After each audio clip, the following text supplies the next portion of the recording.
We have some stuff to talk about. What is up, and welcome to this live edition of Couz's Corner here on this Monday afternoon. Thank you for joining the show for those of you who are here, whether you're watching on X or watching live on YouTube. And if you're not catching this live, no problem. You can still catch the show. Make sure to leave your comments below. Please hit the thumbs up button if you liked it. And please subscribe to the channel if you haven't yet. And if you're watching on X, please come over to the YouTube channel at Couz's Corner once the show is over. But what we're going to talk about in today's episode, we're going to look at Treysen Eaglestaff, the commitment that most West Virginia fans have been waiting for. We were all excited about potentially landing this elite scorer, one of the most elite scorers in college basketball, someone who was very heavily recruited out of the transfer portal by a lot of P4 programs, including Kentucky, Gonzaga, Kansas, and others. Had previously committed to South Carolina before decommitting and then deciding to come to Morgantown. We're going to talk about Treysen Eaglestaff. I'm going to break down some of his stats, tell you what I see in his game, obviously, and then we'll move on also and talk about a little West Virginia football. We'll talk about Christian Hamilton. We'll talk about Eddie Kelly Jr., 2 commits West Virginia football got over the weekend. I did not get these episodes out over the weekend. Of course, the Treysen Eaglestaff, he didn't commit until late Sunday night, around 11 p.m. or so I did not have an opportunity to do a show on him anyway. So I decided, you know what, I'll come to you live today while I have a few minutes here before I get back to my day job and talk a little bit about these guys, and then let you guys also, hopefully, for those who can participate in the live chat, thanks to Tosh Miller, Shaggy of WV, James Green for joining the show so far, and Drumwolf 62. All right, let's go ahead and dive right in and talk about the first guy or the first player, and that is, well, Treysen Eaglestaff. Sorry, I had a banner set up. I thought I had a banner set up for him, but I don't yet. So let's go ahead and make it now. But Treysen Eaglestaff is the wing, no pun intended, obviously, that's coming over to West Virginia from North Dakota. Now, in a previous show, I called it North Dakota State. I misspoke. It's actually the University of North Dakota.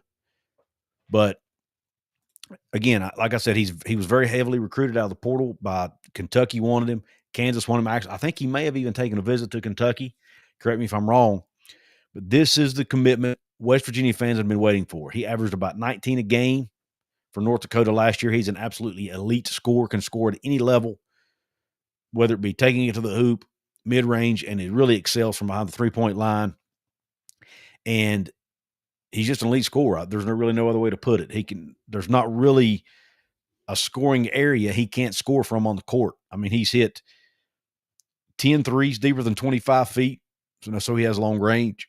Excuse me. He can shoot over people. He's 6'6", so he has size and length.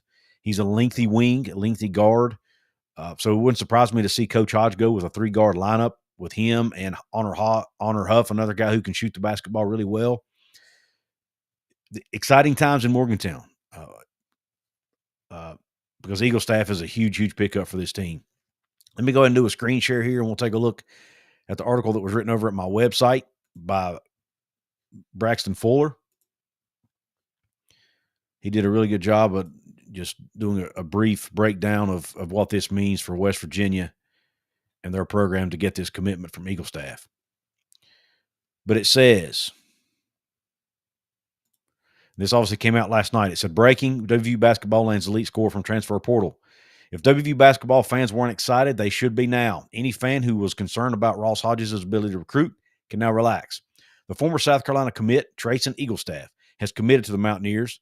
It was first reported by Joe Tipton of On 3. I want to also recognize Jeff Goodman from over at the Field of 68. He was also one of the first ones on this story. It says a 6'6" junior chose West Virginia over a handful of Power 4 schools, including Kentucky. The former North Dakota star is coming off a season where he averaged 18.9 points per game, 2.8 rebounds per game, 2.4 assists per game, and 1.1 steals per game. Eaglestaff will be a perfect fit for what Ross Hodge is building in Morgantown. And I also want to point out he scored 40 points in a game against Alabama early this past season, and he had a 51-point performance against San Diego State. So he has put 40 plus in 2 different games, including one against a team who made it to the Elite Eight in Alabama, and who by the way, also happens to play really, really good defense. So he put up 41 points against one of the better defensive teams in the country. I'm sorry, 40 points against one of the better defensive teams in the country. So just an absolute stud of a scorer is Treysen Eaglestaff. When you look at his numbers here, outside of just the standard stats, he shoots 42% from the on top of the key three-pointers. And he takes about 22% of his field goal attempts come from that spot. So he likes the top of the key three. That's really where he's going to try to get majority of his shots. But like I said, he can score from anywhere. He can score from the wing. He can score from the corner. He can take it off the bounce and shoot a spot up from mid-range. He can do all kinds of things. He can catch and shoot. And he's also really good at scoring off ball screens. He's in the top 81 percentile in the country in scoring as the ball screen handler. So they come up, set him a ball screen. He can score off of that really well. I mentioned the 10 threes deeper than 25 feet. And he's also 83rd percentile in the country in scoring off isolation. So again, he's just a really, really good scorer, a great scorer, I would say, from about anywhere on the court. He can score with the ball in his hands. He can shoot a spot up, catch and shoot, doesn't matter. Treysen Eaglestaff can score the basketball. He can drive it to the lane and score, but he's going to make most of his money, so to speak, shooting three-pointers. That's really where he excels at, and that's what, in my opinion, is going to benefit. And let's not look past the fact that he averaged over 1.1 steals a game. We all know that Ross Hodge loves defense. He's trying to model his team after Houston, who just made it to the national championship game and was darn near close to winning the thing. But he's trying to model his team after Houston, and what better way to do that than a guy who's 6'6" with length, who can shoot and also play defense. He can help cut off passing lanes and create a lot of havoc for the guys he's guarding. So I don't want to underestimate his defense here. We get focused in on the shooting and the scoring, which is awesome, right? That's what we fans get excited about. But we don't want to overlook his ability to steal the basketball and make plays on the defensive end of the court. He's also really good in dribble handoffs. He's really good in dribble handoff situations. And then another area of his game that's I think might be underrated is his passing ability. When I watch his tape over at College Basketball Scouting on YouTube, I'll leave a link to that, by the way. But when I watched it, man, his ability to pass the basketball is really, really good. Teams obviously are going to focus on him when he has the basketball in his hands. Defense can pull out. They might try to double team. He can, and with his size, he's going to be taller than some guys that are guarding him. He can dump it right down to someone cutting to the basket, right? Someone maybe the big man who might be cutting off a pick and roll. He's really good at finding guys in the paint and finding other guys to distribute the ball to. So he's not just a scorer. He's a good basketball player who happens to be an elite scorer. Now, will that elite scoring translate to the Power 4 level? I think it will. Now, is he going to average 19 a game? Probably not. But if he can average 14, 15 a game in the Big 12, that's going to go a long way. And he might not even have to do that. With Honor Huff also being a great scorer and some other guys that they've brought in like Lorient and Fields and others, more, not to mention, he's going to have help. He's not going to be relied on to be the only scorer on this team. And I think that's important also to mention. So even if he can score 12, 13 a game, I think, his ability to shoot the ball is going to translate to the Power 4 level. But I'm just really excited about this. Another great piece to the puzzle that Ross Hodge is putting together. They now have a big in Obioha. They have an athletic forward in Lorient, another athletic forward in Fields. Guys who can score. Both of those guys are good at scoring around the rim, even above the rim. You've got a point guard in Jasper Floyd who can distribute the ball well. You've got two elite shooters now in both Eaglestaff and in Huff, Honor Huff. You've got, they're crossing off boxes. Now, I'd like to see him go out and get another big. They need more depth at that position. And I'd also like to see him get a little more depth at the point guard spot as well. But they still have about 6 or 7 roster spots they have to fill out from the transfer portal. So be on the lookout for more moves that Coach Hodge and his staff might be making here very soon.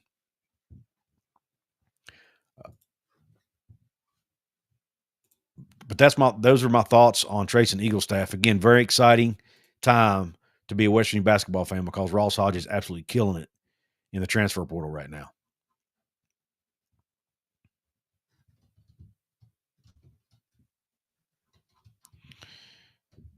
Let's see. Sorry, I'm trying to find my banner that goes across the bottom of the screen. There we go. Now I found it. All right. Before we get into the football talk, I want to talk a little bit about one of my channel sponsors here. I'm going to give them a quick shout out. Our good folks over at Katz, Cantor, Stone Street, and Buckner Attorneys at Law. So stay tuned. I'll be right back. Since 1931, the attorneys at Katz, Cantor, Stone Street, and Buckner have been the voice for victims who have suffered serious injury or death. They have a fierce passion for truth and justice and a sincere compassion for those who have been wronged by others. Whether you have been in a car accident, are fighting with an insurance company, or you or a loved one has suffered serious injury or death due to medical negligence, we will ensure your voice is heard loud and clear.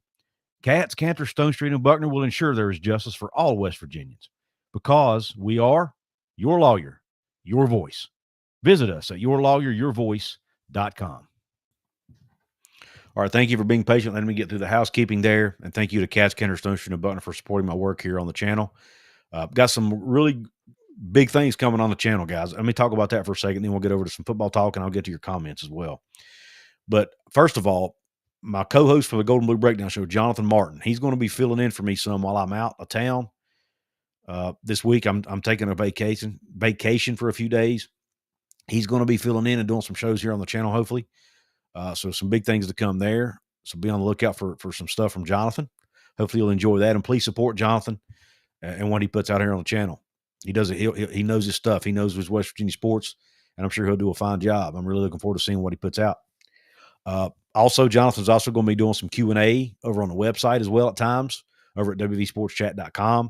You can also go to the website, check out the articles that are being written over there by, I mentioned the article by Braxton. There are other writers over there, RJ Rice, Shauna Rose, Brandon Walker, all doing great work over there at the site. So please check them out. I'm also doing some work myself when I have time over there as well. So check that out. And then I'm going to be joining, I'm effective May 1st, Couz's Corner is going to be part of the Rogue Media Network. That's right, Rogue Media Network. I'm excited to announce that will begin May 1st. I would start it sooner, but like I said, I'm going to be out of town on vacation for a few days anyway. I'm not going to get back in until right around the end of April. So May 1st, it just made sense for me to kick that off on May 1. But that's going to be exciting. Rogue Media is a podcast network. They're growing in the sports space. They are affiliated with folks like 365 Sports, the Pete Sousa Show, the Cam Show by Cam Stewart. So a lot of really good shows out there that are a part of this network. Even shows from other genres that are part of the network too. So I'm excited to be a part of that coming up starting May 1st. So be on the lookout for more, hopefully more to come as part of that partnership. And really appreciate the folks over at Rogue Media for partnering with me. And also, well, I'll tell you what, let's just go ahead and get some comments. I don't want to bore you with too much and stuff. But let's go ahead and get to the comments. Shaggy of WV says, didn't we sign a 7-footer a couple weeks ago? The guy from somewhere in North Carolina. Yes. Harlan Obioha that I mentioned earlier, he's from UNC Wilmington. He's 7 foot, 280 pounds, so he's a big dude. And West Virginia was able to nab him from the portal. Raven says, hey, Couz, things are heating up in Morgantown. Absolutely they are. Jackson Clark in the house says, let's go. Let's go, Jackson. He says it's early, but this roster is shaping up quicker and better than last year's did. So far, yes. I mean, obviously, the additions of Javon Small, Monty Hansberry, Sincere Harris were all huge, but those came kind of later in the cycle. But I do like where this roster is going, as I mentioned in previous shows. The fact that they're adding, he's not just going out and grabbing a bunch of good players. He's adding guys that fill certain roles. And I like the fact that he started off with a big, because that might have been one of the weaknesses on this West Virginia team last year. They did not have enough depth at that position.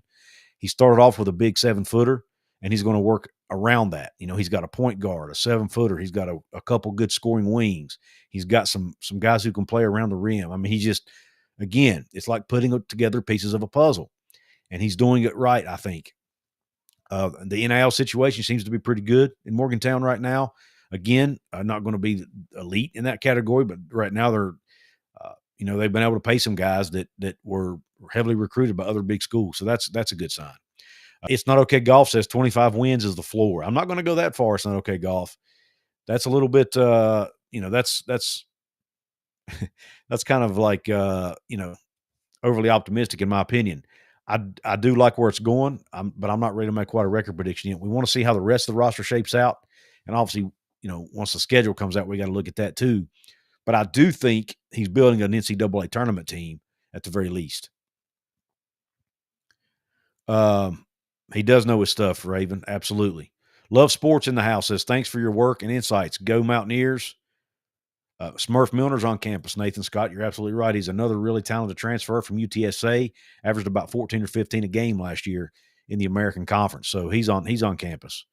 Would be another huge get. The Eye Patch in the house says, hello, Couz. What's up, Eye Patch? Thanks for joining the show, brother.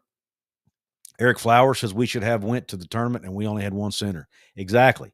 Imagine if we have more than one center. It'd be even better. The Eye Patch says moving on up to Rogue Media. Love Sports says Smurf Miller. I've heard his name. Milner, I mean. Which sport and position does he play? He's a guard in basketball, Love Sports. Tosh Miller, need a good point guard that plays good defense with good court vision that can distribute and score. Yes. I think Jasper Floyd can do that, but I think we need another one, right? One guy's not going to – you need somebody that can come off the bench and give guys breathers, right, and give play guys getting foul trouble, all those types of things. You've got to have more than one guy at each spot. Do want to have chemistry, Raven. That's definitely important. And Smurf is a point guard. Tosh, thank you for that. Smurf, if they can land Smurf Milner, that would be your 2 point guards to me and him and in Jasper Floyd. You'd have that position pretty well covered because I think you have some other guys on the roster that could play it in, in spurts or short amount of time, shorter amounts of minutes, so to speak, if you needed them to in emergency situations. But 2 really good solid point guards. Again, if you can get at least 2 really solid players at each position and then several guys who can play multiple positions, I think that's the key right there to building a really solid basketball team. All right, let's go ahead and get into the football piece of this show. Let's go ahead and bring up. Again, I thought I had banners. Oh, I do have banners made for these guys. Okay. Let's go ahead and bring up the conversation about Christian Hamilton. Christian Hamilton is a wide receiver from North Carolina, actually. And again, there's an article over at my website. I'm going to bring it up. This was done by Brandon Walker over at wvsportschat.com.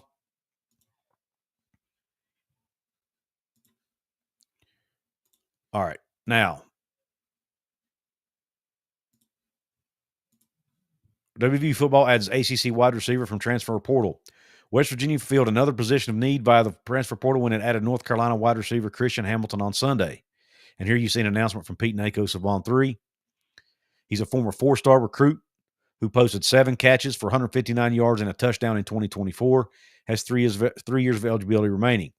Article goes on to say Hamilton, who's 6 feet 0 inches tall, 190 pounds, is a former North Carolina in-state 4-star recruit. He was an early enrollee in the 2023 recruiting class and recorded 10 catches for 159 yards and a touchdown over his 2 seasons at UNC. He visited Morgantown April 18th and 19th after entering the transfer portal on April 16th. Hamilton has 3 years of eligibility remaining. He recorded 133 receptions for 2,505 yards and 27 TDs during his time at Hickory Ridge High School. West Virginia has 13 wide receivers on its roster, including 3 true freshmen. There's an avenue for Hamilton to earn playing time immediately while potentially contributing in future seasons at WVU. Hamilton joins Jacksonville State wide receiver Cam Vaughn, Eastern Michigan transfer Orrin Singleton, Idaho State transfer Jeff. It's that name is not right. It's actually supposed to be Jeff Weimer, not Varner. That's I'll have to correct that. So, and Youngstown State transfer Cyrus Traw in the wide receiver room for the transfer portal. You can follow Brandon on all his social platforms at B Walker Daydon. All right. So that's Christian Hamilton. So let's look at the good and the negative and the positive. The negative, not a ton of experience yet, right? Hasn't recorded a ton of snaps, hasn't recorded a ton of statistics, right? When you look at his PFF grades, he's played 255 total snaps at wide receiver.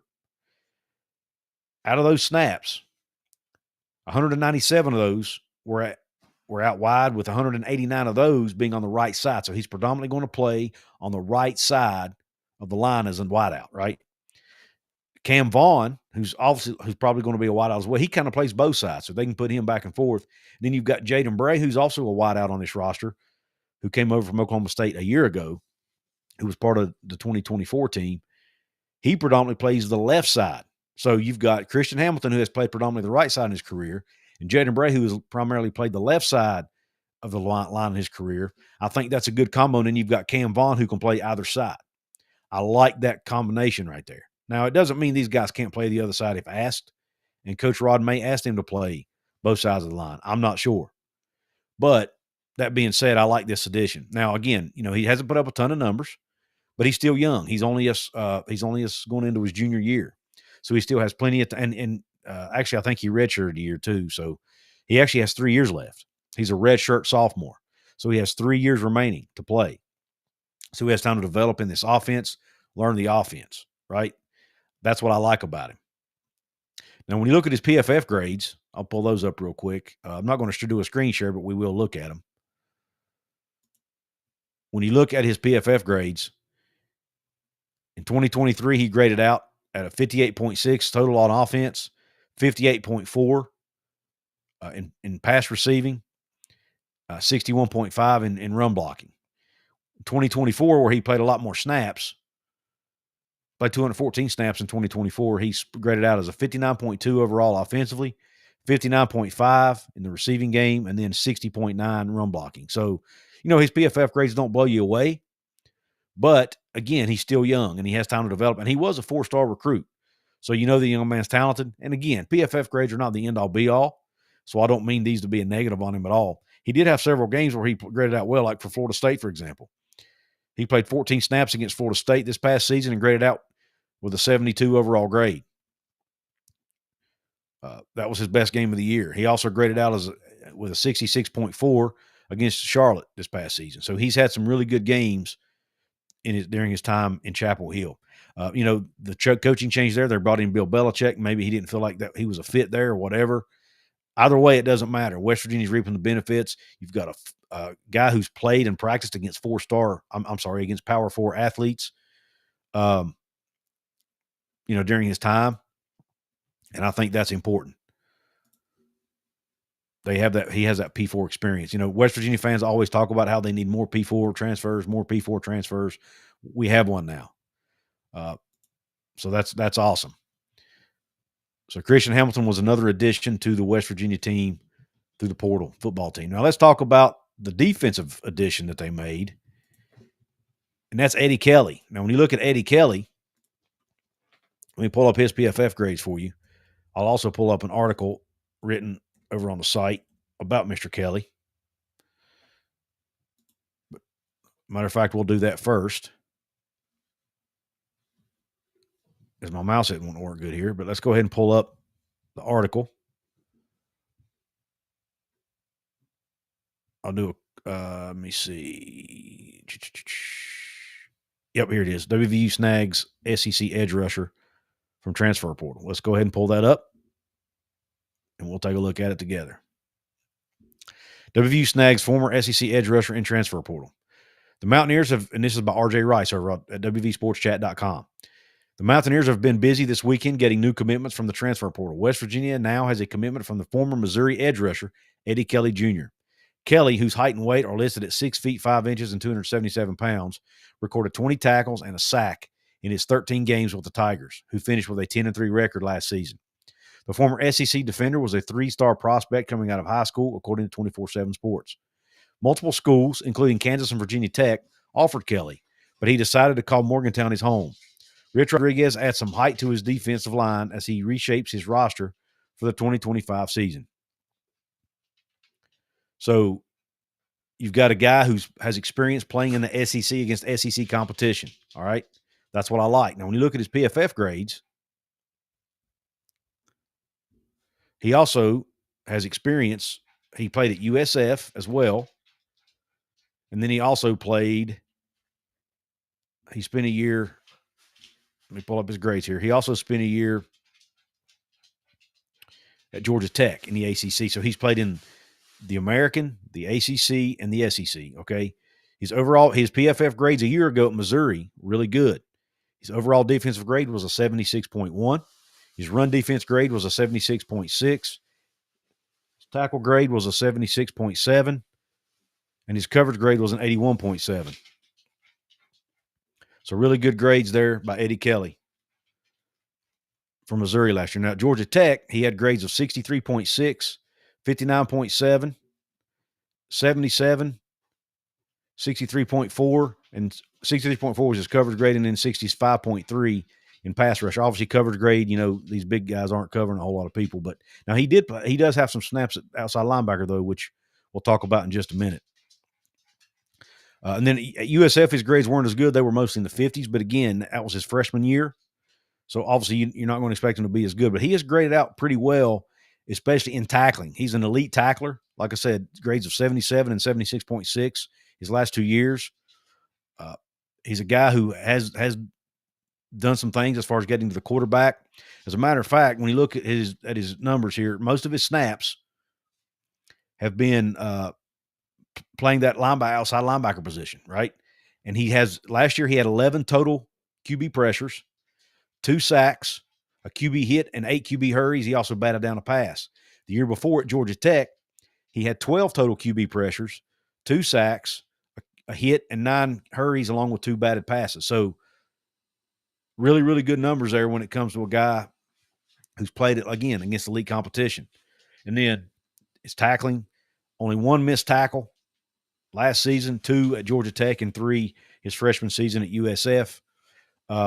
So this young man has played a lot of football, a total of 841 snaps in his 3-year career, 422 of those on run defense, and then 411 in pass rushing situations. So he's split pretty evenly there as far as when he's in on pass rushing versus when he's in to stop the run.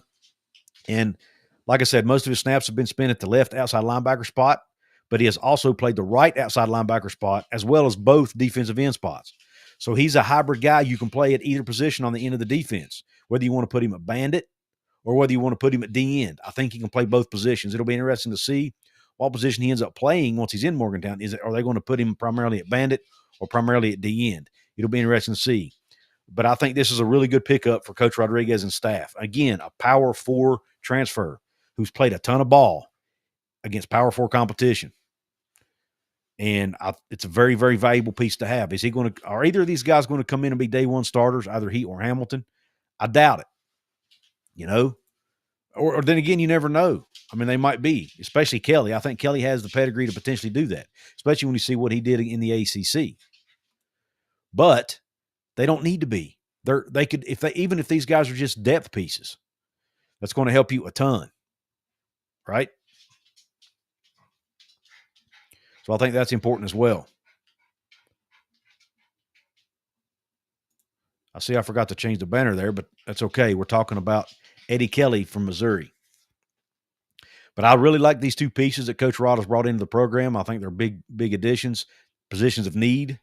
They've lost guys at both of these spots to the portal and to graduation. So I think, again, it's important to fill these slots. And in the case of Kelly, you've got a guy with a lot of experience. And in the case of Hamilton, you've got a guy with some experience, but yet also young enough to develop inside your program, hopefully, if he stays around long enough. That's going to be the key here. But let me know what you think in the comments about these guys, whether you're watching live or watching on the replay. Let me see what the comment section has to say here. See, I've got Tosh Miller says another good center is going to be, he's talking about basketball there. Another good center is going to be costly. Centers demand more money because there are fewer in high demand. WVU did have a spring game eye patch. They called it a spring showcase. And Coach Rod kind of advertised it as there wasn't going to be much of a scrimmage, but they ended up doing a scrimmage, but it was not televised. Coach Rod is very paranoid about getting his players poached away, kind of like Matt Rule is. So he was trying to keep things on the down low as much as possible. Shaggy of WV answered your question, I see. They did do a little bit of a game, Eric. Not as much as they have in the past, I don't think, but they did do somewhat of a scrimmage. Shaggy of WV says QBs played well. Other than that, nothing really stood out to me. Yeah, from everything Coach Rod had to say in his press conference, the QBs look pretty good. I think even Max Brown, who's expected to be the third string quarterback, I think he even had some good moments, especially running the football, from what I heard, based on what I heard from the folks who were in attendance. WVU Mountaineer Kenny's in the house. Majority of starters didn't play. Matter of fact, I tell you what, a lot of the guys who ended up leaving in the portal from what I read, some of those guys played a lot of snaps in that scrimmage. So I'm wondering if it wasn't somewhat of a tryout for those guys. He wanted to put them in that situation in front of fans, see how they perform. Because a lot of the starters, especially the starters who were expected to be the biggest contributors or the potential stars of the team, like Jaheim White, for example, they didn't play very much at all. Jamori Robinson, I don't think played much. Several guys didn't play a lot. And the quarterbacks, I don't even think played a ton. I think Max Brown got quite a few snaps in that game. The eye patch says doesn't have a lot of experience, but even project. Oh, I think you're talking about a freshman receiver at Utah, I'm assuming.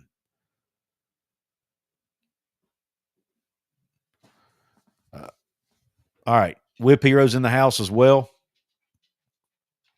Says he feels it's going to be very mediocre for WVU football this season.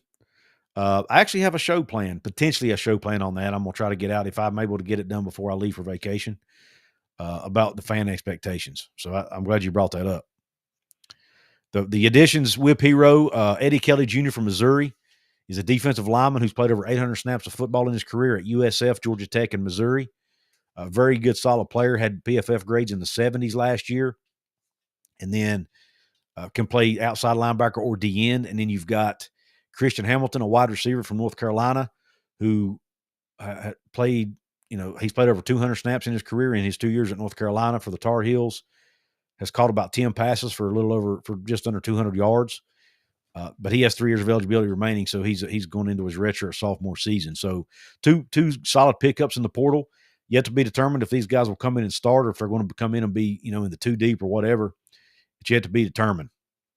Let me take a minute, give a quick shout out to my other channel sponsor here. I know I mentioned we did a shout out to Cass Counter, Stone Street, and Buckner earlier, but I also want to talk about our other sponsor, Appalachia Digital. You see their logo here. Wrong hand in the corner of your screen. They're the folks who designed my brand new website over at wvsportschat.com. They did a great job over there. If you have a small business and want to start a new website, or heck, even if you just want to start your own blog or whatever, go check out the fine folks over at appalachiadigital.com/Couz. That lets them know that I sent you. And also, they do a great, great job. Their customer service is phenomenal. If I need something, they're right on it for me.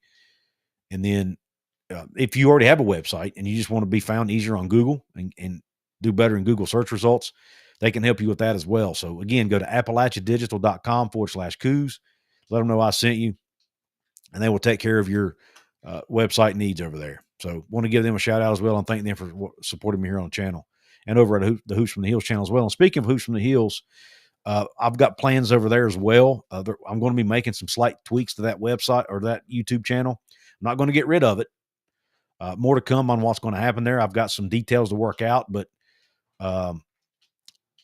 likely it's looking like we're going to expand the coverage over there to cover national college basketball versus just West Virginia, because I'm going to have all the West Virginia coverage right here on Couz's Corner. So I'm not going to get rid of Hoops from the Hills because I put too much work and money even into that channel. So I'm not going to get rid of it. And I've built it up, start off with Paul and myself, and now myself only. We've built that up to get it up to like 2,200 subscribers. So, there's been too much work put in it to get rid of it, but there probably are going to be some tweaks made to it. But more to come on that later at a later date. As of right now, I'm still putting West Virginia basketball content up there as well as right here. So you've got 2 different places now you can find your West Virginia hoops content. But at some point, we will transition it likely over to a national college basketball show with some other hosts and co-hosts on there. So stay tuned. More to come on that as we go into the coming days and weeks. Don Johnson's in the house, says, what I expect from the F football team is play hard, fight hard, and let the wins take care of itself. Whip Hero says, I'm more worried about the defense for WVU than the offense. I feel like we're just going to run down other teams' throats and do a lot of play action. How was our O-line? I know it's gotten somewhat worse. I don't know if it's worse or not, Whip Hero. We don't know until they see the field. I know they lost everybody to either graduation or the portal, even lost a couple guys who were in the 2 deep at that spot. But they're bringing back very, very few snaps at that position. They've got Landon Livingston coming back, Nick Cray coming back, and Xavier Bosley, but none of those guys have played a ton of snaps. Livingston has played the most snaps of those 3. and I expect he'll likely be the starting center. But outside of that, they've had to go to the portal and bring in guys like,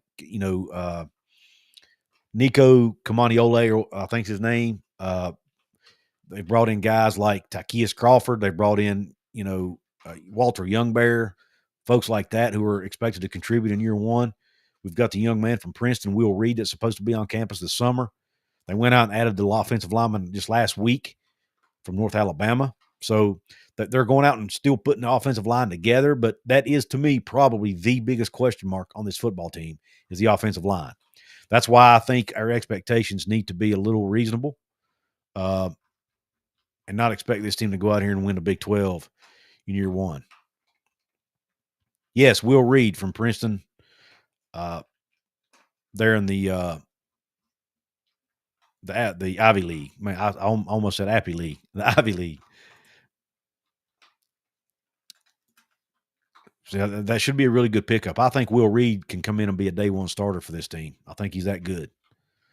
Shaggy of WV, who's a VIP member here on the channel, says, I actually think their schedule is pretty soft this coming season. That's the only reason I think they might have a winning record. Shaggy, I actually disagree. I actually think they have a tough schedule. The thing with these Big 12 schedules, though, is you don't know, because as we've seen the last 2 years in the Big 12, some of the teams at the bottom will be your best team. Some of the teams at the bottom in the preseason will be your best teams at the end of the year, and vice versa. So it's all right now. It's all a crapshoot, man. It's all up in the air. It's like putting a blindfold on and throwing darts. It's all a guessing game. And I will do, more of a game by game breakdown of the West Virginia schedule once we get closer to the start of the season. I want us to get through the transfer portal windows to see what the final roster is going to look like, and do a preview that way before I do a game by game breakdown. But I'm not expecting this team to win 9-10 football games. I'm just not. I just don't think it's reasonable to expect that in year one. I'm not saying they can't do it, but I think as fans we have to have our an entire new roster overhaul, new coaching staff. It's hard to know what to expect when there's that many question marks, especially on the offensive line. I just have a hard time predicting a ton of wins. Will Piro says, I think Arizona State is going to regress. Texas Tech and BYU is going to be the teams to beat. Well, unfortunately, West Virginia plays all three of those teams. So that's why I'm not as down on the schedule as some others are. Tosh Miller says, I was always a big fan of Miami Vice when I was a kid, Don. You guys must have a side conversation going in the chat, which is absolutely awesome. I love that. But anyway, I don't have a ton of content for you guys on this show. I did want to get on here and talk about these portal pickups for both basketball and football, and wanted to give you guys an opportunity to hear what I had to say on that. I did it live. Just number one, it's quicker and easier for me to get on here and do that. I'm on a very tight schedule these next couple of days. I'm trying to get caught up, make sure I don't leave any stones unturned from a work perspective before I go on vacation for a few days. And I'm also trying to get content out to you guys. Plus, I've got to tie up loose ends here at the house. You guys know what it's like when you go on vacation. You don't want to leave anything undone, before you leave. So that's what I'm trying to take care of. But I still want to try to get some content. But again, be on the lookout. Jonathan's probably going to put some stuff up while I'm gone. And so I'll be on the lookout for that. And make sure you support Jonathan and whatever he does here on the channel, if you don't mind. I really appreciate you guys tuning into this show, whether you're watching it live or whether you're watching on the replay. Please don't forget to hit the like button, guys. It really helps the YouTube algorithm, gets my stuff out to more people. Don't forget to subscribe if you haven't yet. If you're watching on X, come over to YouTube and subscribe. Baseball team got another big series sweep over the weekend. They now sit at 14 winning. They've won 14 in a row. They're now ranked in the top 15 in the country in some polls. Just a very, very, very good performance by the West Virginia baseball team. Hats off to them. And again, what Ross Hodge is doing in the portal continues to be amazing. More players to come in both football and basketball over the coming weeks. So keep it right here at Couz's Corner. We will get the news out to you as soon as we can. We're not always the first to break news, but we never promise to be. We will bring you news, and we will bring you our opinions and thoughts on news stories related to West Virginia sports as soon as we can. And of course, for those of you who are new here, we also do cover Big 12 stuff as well. I do have more Big 12 content coming down the road as well, so be on the lookout for that. But in the meantime, I really appreciate you guys tuning into the show. Hope the rest of your day's top shelf. Be sure to stay blessed and Q Country Roads.